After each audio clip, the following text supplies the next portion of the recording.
Oh my. Oh my god, this is ridiculous. A Kobe Bryant patch autograph. Woo! Number 4 of 10. How's it going, everybody? And welcome back to my channel, Kobe Cards. I'm going to start by saying that I think this is going to probably end up being part 1 of what I think is going to be a 3-part discussion around this topic. There's going to be a lot I have to say on this, and we have a lot of different angles to cover. So let's get started.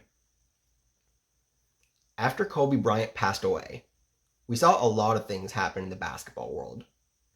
However, I think everyone knew that the NBA, the actual association itself, was going to do something of their own.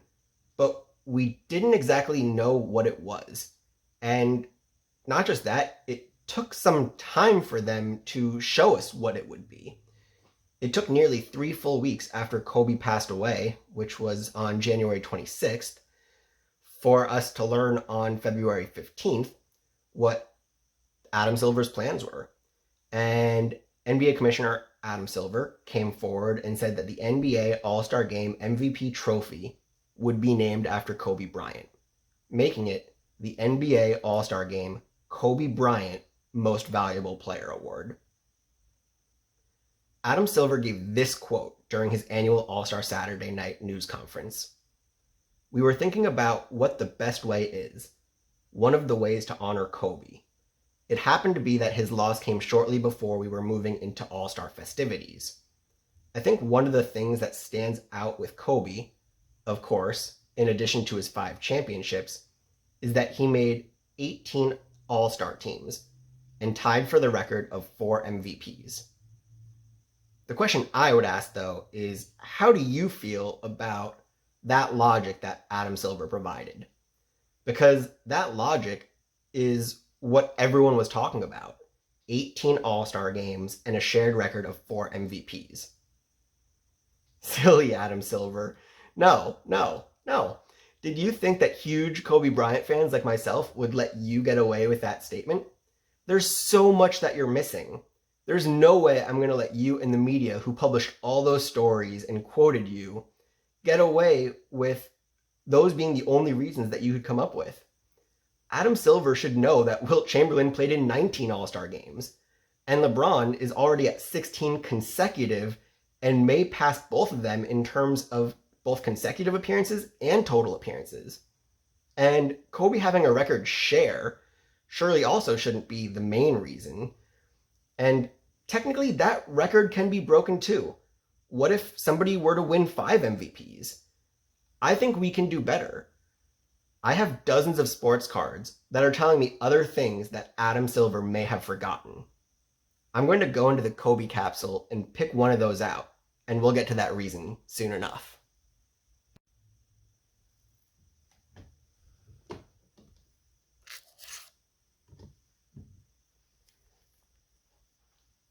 All right, so here we have a 1998-99 Fleer Tradition card of Kobe Bryant. This card's design is a little boring, I'm not going to lie. It's probably even more boring than the average base card, so I'm not going to harp on this too much. And just to add it in while we're here, height 6'6", weight 200 pounds. So we're going to add that in. But, okay, Fleer Tradition. Tell us what we're missing. What an All-Star weekend Bryant had. The youngest All-Star in NBA history. Bryant scored a team-high 18 points for the West. He also teamed with Lisa Leslie in the inaugural 2-ball competition. All right, he was the youngest NBA All-Star. That must be it, right? I think we finally found it. That's a record that he has, and he has it all to himself. So there you go, the youngest All-Star, right? No, that's still not enough. He was more than just the youngest to show up that weekend. You know what? This card is embarrassing. I'm going to have to go back into the capsule because even this card isn't telling the full story. Actually, I'm not even going to put this card back in the capsule. I'm going to put this card to the side. That card does not deserve to be in the capsule. It's not telling you the full truth. It's not even telling you how important that was. So I'm going to calm down a little bit now. Take a deep breath. We're going to try this again one more time, and we're going to go back into the capsule.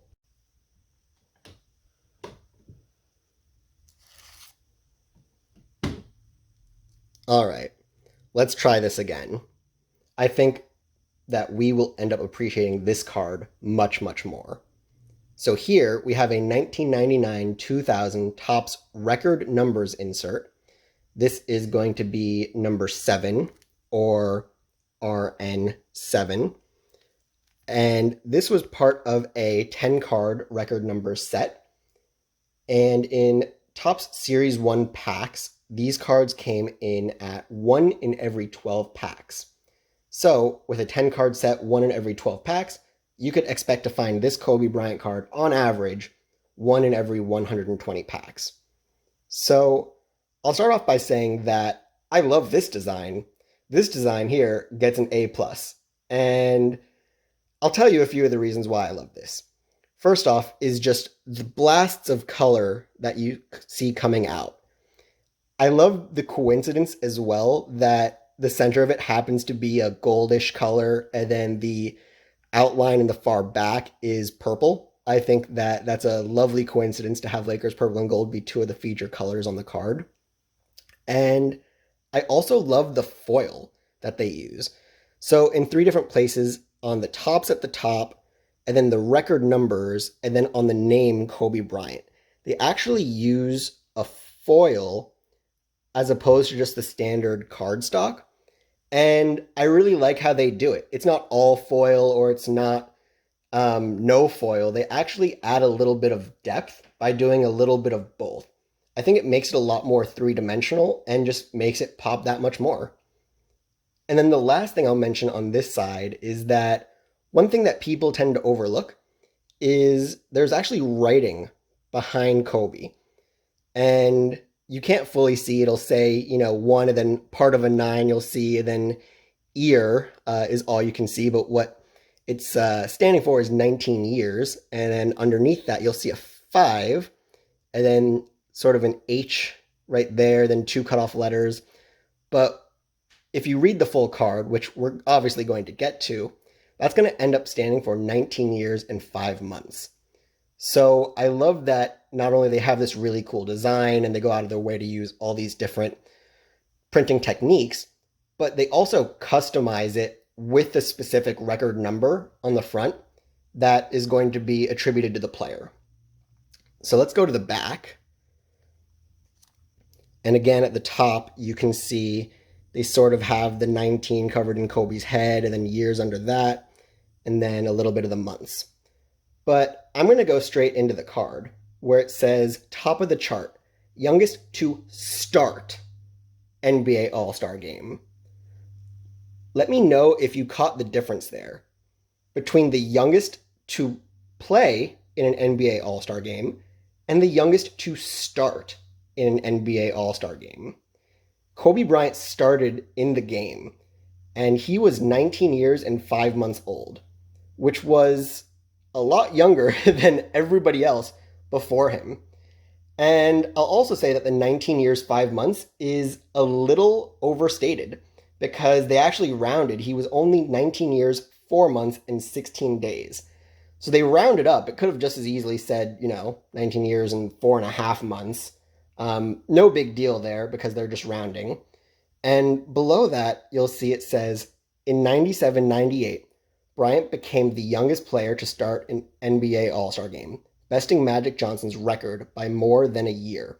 With 18 points, 6 rebounds, he more than held his own. So there you have it. He was the youngest player to start in the game. And I think that adds even so much more.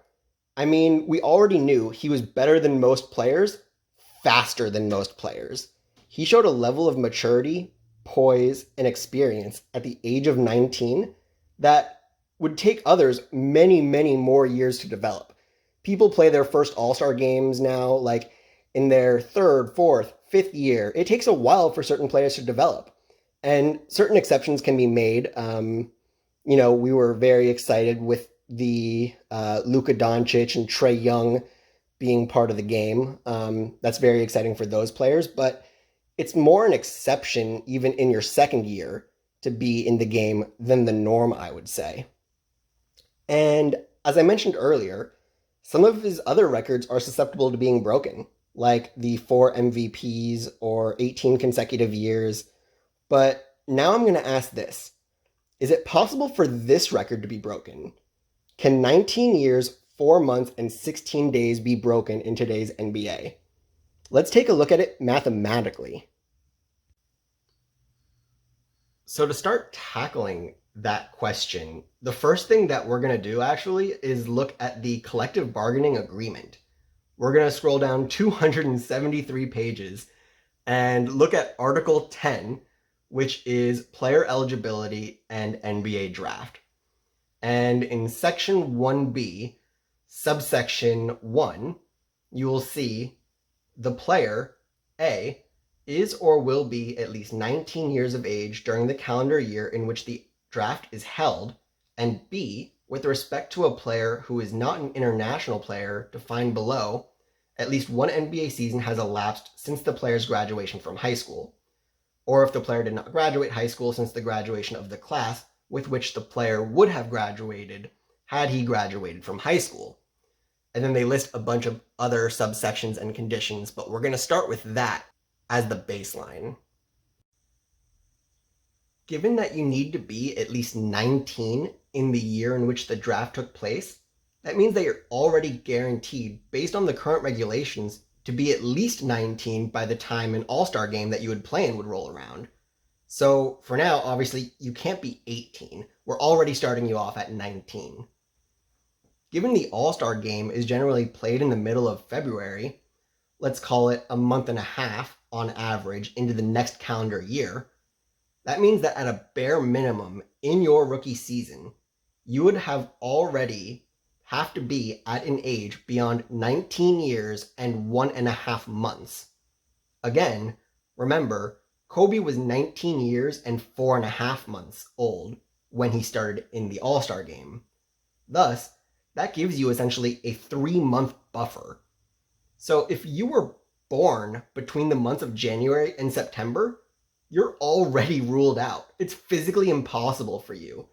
That's a very serious condition to meet, that the day you happen to be conceived would prevent you from even being able to vie for this record, and it's out of your control completely.